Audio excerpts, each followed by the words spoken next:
X square minus 4√3 into x plus 3 के शून्यक alpha और beta है। तो हमें मान किसका ज्ञात करना है? तो हमें मान ज्ञात करना है alpha plus beta minus alpha beta. अब टारगेट ध्यान से यहाँ देखिए, सबसे पहले आप मान निकालोगे अल्फ़ा प्लस बीटा का। किसका मान? Alpha plus beta. इसके दो शून्यक थे, अल्फ़ा और बीटा। प्लस माने योग, यानी शून्यकों का योग सबसे पहले निकाल लेंगे। फिर अल्फ़ा बीटा माने अल्फ़ा गुणे बीटा है, ये शून्यकों का क्या है? गुणनफल। तो हम लोग इस बहुपद से ये दो चीज़ सबसे पहले निकाल लेंगे। यहाँ लिखेंगे तुलना से, आप मान लिख लीजिए। तुलना से ए का मान कौन होगा? एक्स स्क्वायर का गुणांक। बी का मान क्या होगा? -4 में ये एक्स का गुणांक होता है। अचर पद कौन? सी का मान होता है। हो गया ना?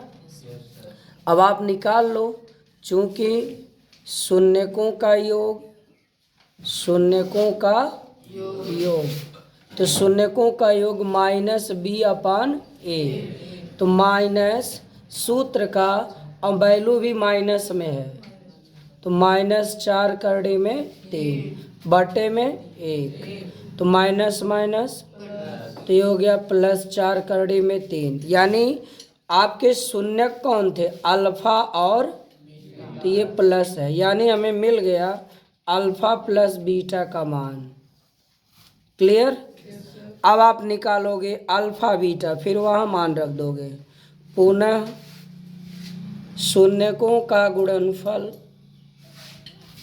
शून्यकों का गुणनफल C/A होता है।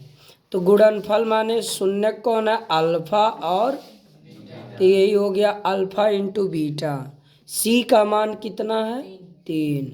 A का मान 1, तो अल्फ़ा बीटा का मान मिल गया 3। क्या मिल गया? अब आप लास्ट में लिख देंगे। अब हम ज्ञात करेंगे alpha plus beta minus alpha beta. Alpha plus beta आपका आया है 4 में 3, अब माइनस अल्फ़ा बीटा 3।